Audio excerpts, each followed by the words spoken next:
एक घायल महिला रोड पर पड़ी पड़ी मदद की गुहार लगा रही थी, लेकिन कोई भी उसकी मदद के लिए आगे नहीं आता है। तभी एक लड़का उसे उठाकर ऑटो में बिठाता है और उसे हॉस्पिटल पहुंचा देता है। वहां जाने के बाद जब उससे कहता है कि अपने घर वालों को बुला लो और मुझे भी अपने घर जाना है, तो यहाँ पर वह महिला फोन मिलाती है, लेकिन उसके पति का फोन स्विच ऑफ बता रहा था। तो वो कहने लगती है, देखिए मेरे पति का फोन स्विच ऑफ आ रहा है और जब तक मैं यहाँ पर हूँ तब तक आप मेरी देखरेख कर दीजिए, और जब मेरा पति आ जाएगा तो उसके बाद वो मेरी अच्छी से देखरेख कर लेंगे। इस बात को कहकर वह उसे वहीं पर रोक लेती है और यहाँ पर जो ये लड़का होता है लगातार 7 दिन तक उसकी देखरेख करता है। अब जैसे ही 7 दिन बाद इस महिला का पति आता है, तो यहाँ पर यह लड़का जैसे उस पति को देखता है तो देखता ही रह जाता है और अपने दिमाग में ढेर सारी बातें सोचने लगता है। कौन था वह उसका पति और किस वजह से यह अनजान लड़का उसे देखकर इस तरह से सोच विचार में पड़ गया था, पूरी सच्चाई के बारे में जानने के लिए वीडियो को अंत तक जरूर देखें। कोलकाता की एक गरीब बस्ती के अंदर एक लड़का रहा करता है, जिस लड़के का नाम होता है नवीन। नवीन यहाँ पर अपने माता पिता के साथ रहा करता है। वो लोग पीछे से गांव के हैं और यहाँ पर आकर रहने लगे हैं क्योंकि वहां पर रोजगार की कमी हो गई थी। नवीन यहाँ पर एक जूतों की दुकान में काम किया करता है, लेकिन एक दिन अचानक से जो उसका मालिक होता है वह उसे काम से निकाल देता है। कहता है कि तुम्हारी भाषा की वजह से यहाँ पर जो लोग हैं वो तुमसे सेटिस्फाई नहीं हो पाते हैं और मुझे तुम्हें रखने की वजह से बहुत ज्यादा घाटा हो रहा है। अब नवीन उससे रिक्वेस्ट भी करता है, लेकिन वो नहीं मानते हैं और उसका जितना भी पैसा बनता है उस सारे पैसे को देकर उसे निकाल देते हैं। अब नवीन उस दुकान से तो निकल आता है, लेकिन रास्ते में ढेर सारी बातें सोच रहा है कि घर पर जाकर माता पिता से क्या कहूंगा, क्योंकि जब वह नौकरी लगा है तो उसके बाद माता पिता बड़े खुश थे और जब उन्हें पता चलेगा कि बेटे को नौकरी से निकाल दिया है तो वो लोग बड़े ही उदास हो जाएंगे। इसी बात को सोचकर जो नवीन होता है वो सड़क किनारे फुटपाथ पर बैठ जाता है और बहुत कुछ अपने मन के अंदर सोचने लगता है। थोड़ी देर बैठा बैठा वहां पर सोच ही रहा था, लेकिन तभी अचानक से उसके कानों में एक महिला की कराहती हुई आवाज पड़ती है, जो कि कह रही थी कि मुझे बचा लो और मुझे हॉस्पिटल पहुंचा दो। अब इस बात को सुनने के बाद जो नवीन होता है गौर से उस आवाज को सुनता है, तो इस आवाज के अंदर एक दर्द था कि मानो जैसे कोई घायल पड़ा हुआ हो और वो लोगों से गुहार लगा रहा हो मदद की। तो इसके बाद नवीन से रहा नहीं जाता और वह एकदम से खड़ा होकर उस जगह पर पहुंच जाता है जहां पर एक घायल महिला जमीन पर पड़ी हुई है और उसकी उम्र तकरीबन 25 से 26 साल रही होगी। वह लोगों की तरफ देखकर उनसे मदद की गुहार लगा रही है और सभी लोग उसे चुपचाप खड़े देख रहे हैं, लेकिन कोई भी मदद के लिए आगे नहीं आता है। अब नवीन जो कि गांव का रहने वाला था और उससे ही सब कुछ देखा नहीं जाता। उसके बाद वह महिला को गोदी में उठाता है और उठाने के बाद एक ऑटो में बिठाकर सीधा हॉस्पिटल पहुंचा देता है। वहां पर जाकर इमरजेंसी में उसने उसे भर्ती करा दिया था और इमरजेंसी में डॉक्टर साहब उसका इलाज कराने लगते हैं। उससे कुछ पैसे जमा करने के लिए कहा जाता है, तो नवीन के पास वो पैसे थे जो अभी अभी उसे दुकानदार ने दिए थे, तो उन पैसों में से ही वो जमा करा देता है और यहां पर उस महिला ने अपना नाम तो खुद ब खुद ही बता दिया था। अब महिला वहां पर इमरजेंसी में होती है और डॉक्टर साहब उसका ट्रीटमेंट करते हैं, लेकिन ट्रीटमेंट करने के बाद वो लोग उसे साधारण वार्ड में शिफ्ट करा देते हैं क्योंकि अब खतरे से बाहर थी और उसका प्लास्टर वगैरह भी कर दिया गया था और जो उसके सर पर चोट लगी थी उस चोट को भी अच्छी तरह से ट्रीटमेंट दे दिया गया था। अब इसके बाद वह महिला नॉर्मल वार्ड में शिफ्ट हो जाती है और जब यहां पर जो ये लड़का होता है नवीन, यह उसके पास जाता है और उससे कहने लगता है कि मैडम देखो अब आप ठीक ठाक हो तो आप ऐसा करो अपने घर वालों को बुला लो और मुझे भी घर जाना है। तो उसके बाद जो महिला होती है वह अपने पर्स में से उस फोन को निकालती है जो कि उसका फोन है और अपने पति के नंबर पर फोन मिलाती है, लेकिन यहां पर जो उसके पति का नंबर होता है वह स्विच ऑफ बता रहा था। और इस बात को देखकर यहां पर जो वह लड़की होती है जिसका नाम आस्था होता है वह दोबारा से अपने पति के पास फोन करती है, लेकिन फिलहाल दोबारा से उसका फोन स्विच ऑफ जा रहा था। अब यह सब कुछ देखकर जो आस्था होती है उसके चेहरे पर परेशानी साफ साफ दिखाई दे रही थी और इस परेशानी को जो नवीन होता है वह भांप लेता है और पूछने लगता है कि मैडम क्या हुआ, आप इस तरह से परेशान क्यों हो गई। तो उसके बाद जो आस्था होती है वो कहने लगती है देखिए मेरा पति है जो कि विदेश में रहकर पैसा कमाया करता है और उसके अलावा मेरा इस दुनिया में कोई भी नहीं है, और अब जब मैं उसके पास फोन कर रही हूं तो उसका फोन स्विच ऑफ आ रहा है, न जाने उसे क्या हो गया और किस वजह से उनका फोन नहीं मिल पा रहा है। अब इस बात को कहते हुए वह काफी ज्यादा परेशान दिख रही थी और यहां पर नवीन जब उसकी परेशानी देखता है तो उसके बाद कहने लगता है कि कोई बात नहीं मैडम, आप चिंता मत करो, जब तक आप यहां पर हैं तो आपकी देखरेख मैं कर लूंगा, क्योंकि हॉस्पिटल के अंदर बार बार बाहर से कुछ सामान लाना पड़ता है और कई तरह के लिए डॉक्टर अटेंडेंट को बुलाया करता है। तो इसके बाद यहाँ पर नवीन उसकी देखरेख करने लगता है, लेकिन तभी उसे अपने माता पिता का ख्याल आता है और वह उनके पास फोन करके उन्हें पूरी सिचुएशन समझाता है। जब माता पिता ये सुनते हैं कि एक अनजान महिला की उनका लड़का मदद कर रहा है तो उसके बाद उससे कहते हैं बेटा तू जो कुछ भी कर रहा है बहुत ठीक कर रहा है और उनकी अच्छे से देखरेख करना, क्योंकि जो व्यक्ति मुसीबत में होता है उसकी मदद जरूर से करनी चाहिए। इस बात को सुनकर नवीन को भी थोड़ा सा हौसला मिलता है और वह कहता है कि बाबूजी इनकी तो मदद मैं कर दूंगा, लेकिन घर का आप अच्छे से ख्याल रखना और मैं बाद में आकर आपसे मिलता हूं। तो वह कहते हैं कि कोई बात नहीं, तू आराम से उसकी देखरेख कर, कोई भी परेशानी नहीं है। अब यहाँ पर जो नवीन होता है अच्छी तरह से उसकी देखरेख करने लगता है। डॉक्टर जिस भी सामान के लिए बताया करते बाहर जाकर उसे ले आया करता और धीरे धीरे 2 से 3 दिन बीत जाते हैं। तीसरे दिन डॉक्टर साहब उस लड़की आस्था को देखने के लिए आता है और देखने के बाद वह कहने लगता है कि देखो अब इनकी हालत ठीक ठाक है और आप अब इसे घर ले जा सकते हो। जब इनके टांगे कटने का टाइम आएगा तो दोबारा से ले आना और उतने दिन तक आप इसे घर में रख सकते हो, वहीं पर उनकी देखरेख कर लेना। अब इसके बाद जो नवीन होता है वो हॉस्पिटल का हिसाब करता है और हिसाब करने के बाद आस्था को सहारा देकर एक ऑटो में बिठाता है और ऑटो में बिठाने के बाद वहां से सीधा उसके घर ले जाता है। लेकिन जैसे वो लोग आस्था के घर पर पहुंचते हैं तो आस्था के घर को देखकर नवीन की आंखें फटी के फटी रह जाती हैं, क्योंकि यह घर काफी ज्यादा बड़ा था और ऐसा घर उसने केवल फिल्मों में ही देखा था। इसको देखकर वह पूछने लगता है कि मैडम क्या ये आपका ही घर है? तो यहाँ पर जो आस्था होती है वो कहने लगती है कि हाँ ये मेरा ही घर है। क्यों, क्या हुआ? तो वो कहने लगता है कि नहीं ऐसी कोई बात नहीं है, आप इतने बड़े घर में अकेली रहा करती हो, क्योंकि आपने बताया है कि आपके केवल एक पति हैं और वह भी विदेश में रहा करते हैं। तो आस्था कहती है कि हाँ मैं अकेली रहा करती हूँ और अब क्या मैं इस ऑटो में बैठी रहूंगी? तुम ऐसा करो, मुझे अंदर ले चलो और अंदर चलकर बातें करते हैं। इसके बाद जो नवीन होता है वह आस्था को सहारा देता है और सहारा देते हुए उस घर के अंदर ले जाता है। हॉल में पड़े हुए सोफे पर बैठा देता है। हॉल में पड़े हुए सोफे पर बैठाने के बाद जो नवीन होता है वह आस्था के पास बैठता है और इसके बाद उन दोनों में बातें होने लगती हैं। बातों के दौरान जो आस्था होती है उससे उसके बारे में पूछती है, तो यहाँ पर नवीन उसे सब कुछ अपने बारे में बता देता है। हालांकि पहले भी उसने थोड़ी बहुत बातें बता दी थी, लेकिन आज वो अच्छी तरह से सारी बातें बता देती है। इसके बाद जो आस्था होती है वो अब तक सहारे से थोड़ा थोड़ा चलने लगी थी, तो वह सोफे से खड़ी होती है और सहारा लेते हुए सामानों का सीधा एक जगह पर पहुंच जाती है जहां पर उसका पर्स रखा हुआ था और उस पर्स के अंदर उसका एटीएम कार्ड था। आस्था उस एटीएम कार्ड को लेकर आती है और नवीन को देते हुए कहने लगती है कि देखो ये है एटीएम कार्ड और इस एटीएम कार्ड को ले जाओ और एटीएम से पैसे निकाल लाओ, क्योंकि मुझे भी पैसे चाहिए होंगे और तुम्हारे पैसे भी जो खर्च आए हैं उन पैसों को भी निकाल लेना और ऊपर से 7,000 रुपए निकाल लेना। इस बात को कहकर जो यहाँ पर आस्था होती है वह उसे पेटीएम का पिन बता देती है, क्योंकि अब तक उन दोनों को एक दूसरे पर बहुत ज्यादा विश्वास हो गया था। क्योंकि नवीन ने हॉस्पिटल के अंदर भी जो वैसे काम हुआ करते हैं, यानी कि उसको वॉशरूम वगैरह ले जाना, उन कामों के लिए नर्स को ही बुलाकर लाया करता था और जो बाहर के देखरेख के काम हुआ करते हैं उन्हीं को खुद किया करता था। तो आस्था को पता चल गया था कि अच्छा इंसान है और ये बिल्कुल भी धोखा नहीं करेगा और इसी वजह से उसने अपना एटीएम पिन बता दिया था।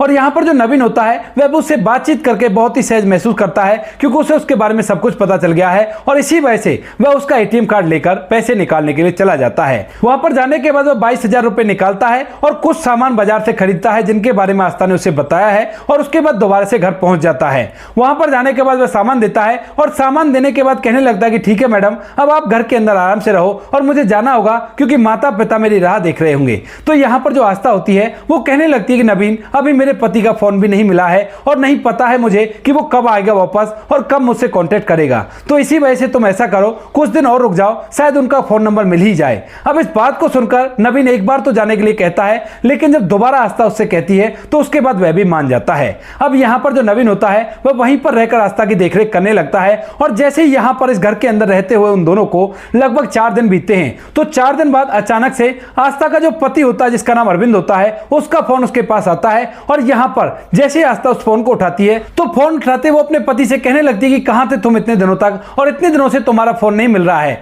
पता है तुम्हें मेरा एक्सीडेंट हो गया था और मैं ना जाने कैसे कैसे बची हूं। वो तो भला हो इस लड़के का जिसने मुझे वहां से उठाकर हॉस्पिटल में भर्ती करा दिया और उसके बाद अब तक भी मेरी देखरेख कर रहा है। तुम फौरन से यहाँ पर आ जाओ और वो काम जो तुम कर रहे हो उसको छोड़कर सीधा यहाँ पर आओ। अब जैसे ही पति इस बात को सुनता है तो वो एकदम से घबरा जाता है और कहता है कि ठीक है मैं फौरन से आ रहा हूं, कोई भी कैसी भी दिक्कत नहीं है, मुझे 2 दिन लग जाएंगे और 2 दिन के लिए और उस लड़के को अपने पास रोक लेना और उसके बाद मैं अपने आप सब कुछ संभाल लूंगा। इसके बाद जो आस्था होती है वह नवीन को बताती है कि मेरे पति का फोन था और वह 2 दिन में यहाँ पर आने के लिए बोल रहा था और उसके बाद तुम अपने घर पर जा सकते हो। इसके बाद नवीन और आस्था उस घर के अंदर 2 दिन तक और रहते हैं और 2 दिन बाद जो आस्था का पति होता है वह वहां पर आ जाता है और आने के बाद जैसे ही नवीन आस्था के पति को देखता है तो एकदम से देखता ही रह जाता है और एकदम से उसके पैरों तले से जमीन खिसक गई थी। इसके बाद उसके चेहरे पर शंका के भाव साफ साफ दिखाई देते हैं और यहाँ पर जो आस्था होती है वो कहने लगती है कि नवीन क्या हुआ, क्या तुमने कोई भूत देख लिया? तो नवीन कहता है कि नहीं मैडम ऐसी कोई बात नहीं है और मुस्कुराकर इस बात को टाल देता है। उसके बाद जब यहाँ पर आस्था का पति अरविंद आ गया था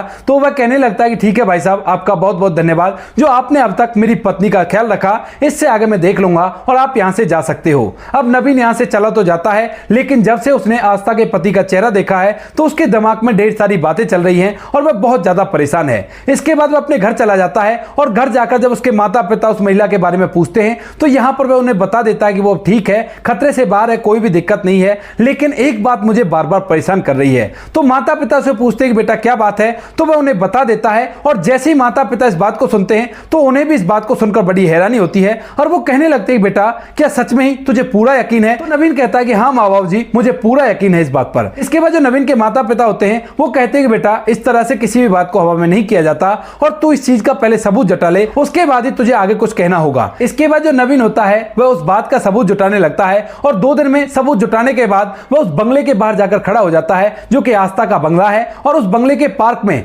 आस्था घूमने के लिए निकलती है हाथ में छड़ी लेकर और धीरे धीरे वो चलती हुई गेट के पास आ जाती है। अब जैसे वो गेट के पास आती है तो गेट के बाहर उसे नवीन खड़ा हुआ दिख जाता है और जैसे ही आस्था नवीन को देखती है तो कहने लगती है कि नवीन तुम यहां पर क्या कर रहे हो? तो उसके बाद यहां पर जो नवीन होता है वह गेट के पास आता है और कहने लगता है कि मैडम यहां पर मैं आपसे कुछ जरूरी बात करने के लिए आया था और यह बात बिल्कुल श्योर है, मैंने इस बात की पुष्टि भी कर ली है। अब इस बात को सुनकर आस्था कहने लगती है कि क्या बात है और किस वजह से तुम यहां पर आए हो? तो यहां पर जो नवीन होता है उसे कुछ ऐसा बताता है जिसे सुनने के बाद आस्था के पैरों तले से जमीन खिसक जाती है और वो कहने लगती है कि नवीन कहीं तुम पागल तो नहीं हो गए? मैं तो तुम्हें बहुत अच्छा इंसान समझा करती थी क्योंकि तुमने मेरी इतनी देखरेख की थी जितना कोई अपना भी नहीं कर सकता और उसके बाद तुम ऐसा कह रहे हो, मुझे इस बात का बिल्कुल भी विश्वास नहीं हो रहा। लेकिन तभी यहां पर जो नवीन होता है वो अपना मोबाइल फोन निकालता है और आस्था के सामने रख देता है। जैसे आस्था उस मोबाइल फोन के वीडियो को देखती है तो देखते ही एकदम से उसके पैरों तले से जमीन निकल जाती है। दरअसल इस वीडियो के अंदर एक सीसीटीवी कैमरे की रिकॉर्डिंग थी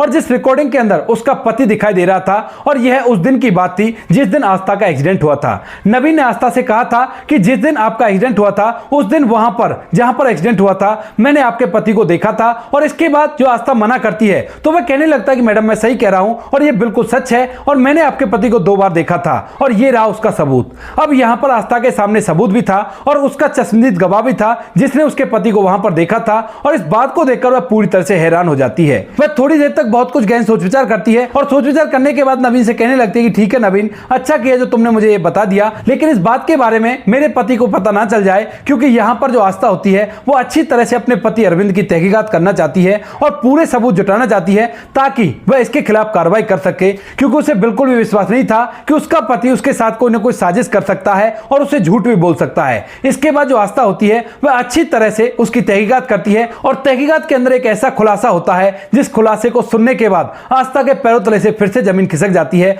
और वह फूट फूट कर रोने लगती है। दरअसल यहां पर जो आस्था होती है उसने नवीन से लव मैरिज की थी। जब वो दोनों एक दूसरे से सोशल मीडिया पर मिले थे तो उसके बाद उन दोनों में बातें होती हैं और बातों के दौरान वो दोनों एक दूसरे से प्यार करके शादी कर लेते हैं। जब वह अपने पति के बारे में अच्छी तरह से तहकीकात करती है तो उसे पता चलता है कि जो उसका पति है वो पहले से ऐसे ही काम किया करता है। वह अमीर लड़कियों को अपने प्यार के जाल में फंसाया करता और उसके बाद उनसे पैसे इकट्ठा करता। इसी तरह से वह फेसबुक पर मुलाकात उसकी आस्था से हो जाती है और आस्था से मुलाकात होने के बाद वो प्यार के मीठे बोल बोलता है और उन बोलों में आस्था पूरी तरह से फंस जाती है। लेकिन जैसे ही आस्था उसके बोलों में फंसती है तो उसके बाद अरविंद को आस्था के बारे में कुछ ऐसा पता चलता है जिसके बाद वह शादी करने के लिए मजबूर हो जाता है, क्योंकि यहां पर आस्था जिस घर के अंदर रहा करती थी उस घर की कीमत लगभग 3 करोड़ रुपए थी और यह घर उसके पिता ने उसके नाम करवा दिया था, क्योंकि आस्था के जो पिता थे वो सरकारी नौकरी लगे हुए थे और जब वो बीमार रहने लगे तो उससे पहले ही उन्होंने अपनी पूरी प्रॉपर्टी को बेचकर यह घर खरीदा और इस घर के अंदर अपनी बेटी के साथ रहने लगे। जो बचा कुचा पैसा था वो उसने उसके अकाउंट में शिफ्ट करा दिया था ताकि उसकी बेटी को कभी भी किसी की तरफ देखना ना पड़े और वो अपने जीवन को आराम से व्यतीत कर सके। यहां पर इन बातों के बारे में जब अरविंद को पता चलता है तो अरविंद उससे कोर्ट मैरिज कर लेता है और उससे कहता है कि मैं विदेश में काम किया करता हूं तो क्यों ना हम इस बंगले को बेचकर विदेश चलें, वहीं पर बिजनेस में पैसा लगाएंगे और अच्छी तरह से अपने जीवन को व्यतीत करेंगे। लेकिन आस्था ने उस घर को बेचने से मना कर दिया था और कहा था कि इस घर के अंदर मेरे पिताजी की यादें जुड़ी हुई हैं और इस घर को मैं बिल्कुल भी नहीं बेच सकती। हाँ, अगर कोई किराएदार मिलता है तो हम लोग इसको किराए पर चढ़ाकर मैं तुम्हारे साथ विदेश चल सकती हूँ। तो इसके बाद जो अरविंद होता है कुछ दिन उसके साथ बिताता है और उसके बाद विदेश का कहकर वहां से चला जाता है। लेकिन असलियत में जो अरविंद होता है वह कहीं भी विदेश नहीं गया था, इसी शहर के अंदर इधर उधर रहा करता था और वह आस्था से दूरी बनाकर रखा करता था और वह तो कैसे भी करके उसकी प्रॉपर्टी को हड़पना चाहता है। जब घी सीधी उंगली से निकलता हुआ नहीं दिखाई देता है तो यहाँ पर जो अरविंद होता है वो उंगली टेढ़ी करना चाहता है और इसी वजह से जिस दिन यहाँ पर आस्था का एक्सीडेंट हुआ था वह अपने दोस्त के साथ मिलकर प्लान बनाता है कि आस्था को इस दुनिया से विदा कर देते हैं और इसी वजह से जिस कार से उसका एक्सीडेंट हुआ था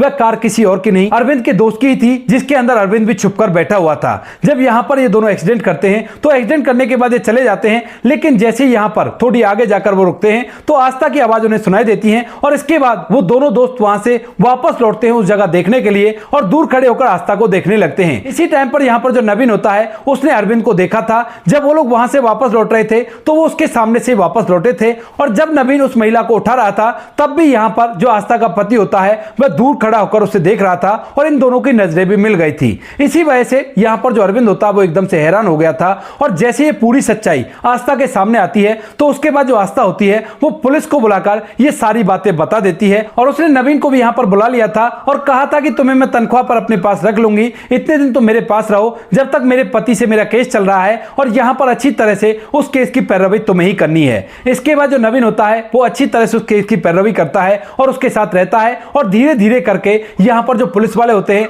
वह भी सबूतों को जुटा लेते हैं और सबूतों को जुटाने के बाद जो पुलिस होती है वो उन पर उचित कार्रवाई करती है और उनको जेल में डाल दिया जाता है। यहाँ पर जब आस्था के पति को जेल हो जाती है तो उसके बाद जो यहाँ पर नवीन होता है वो बड़े ही मायूस चेहरे से कहने लगता है कि ठीक है मैडम, अब तो आपका काम हो गया है ना, अब तो मैं जा सकता हूं। लेकिन तभी यहाँ पर जो आस्था होती है वह नवीन को रोकने लगती है, कहती है कि तुम मत जाओ, तुम जाकर क्या करोगे, वैसे भी तुम्हें काम ही करना है तो मेरे यहीं पर कर लो। लेकिन तभी यहाँ पर जो नवीन होता है वह मना कर देता है, कहता है कि नहीं मैडम, मैं यहाँ पर काम नहीं कर सकता और मुझे तो कहीं और ही काम देखना होगा। ऐसा कहकर नवीन वहां से जाने लगता है क्योंकि इतने दिनों तक इसके साथ रहने के बाद जो नवीन होता है वह मन ही मन उसे प्यार करने लगा है। लेकिन आस्था बहुत पैसे वाली है और वो काफी ज्यादा गरीब है। अब जैसे नवीन यहाँ से जाने लगता है तभी यहाँ पर जो आस्था होती है वो एकदम से उसे रोक लेती है और कहती है कि नवीन रुक जाओ, मुझे तुमसे कुछ बात करनी है। इसके बाद नवीन रुक जाता है लेकिन पलट कर नहीं देखता क्योंकि उसे छोड़कर जाते हुए उसकी आंखों में आंसू आ गए थे। और इसके बाद जो आस्था होती है वो उसे पलटने के लिए कहती है और वो कहने लगता है कि मैडम यहीं पर बताओ क्या काम है आपको, मुझे थोड़ी सी जल्दी है।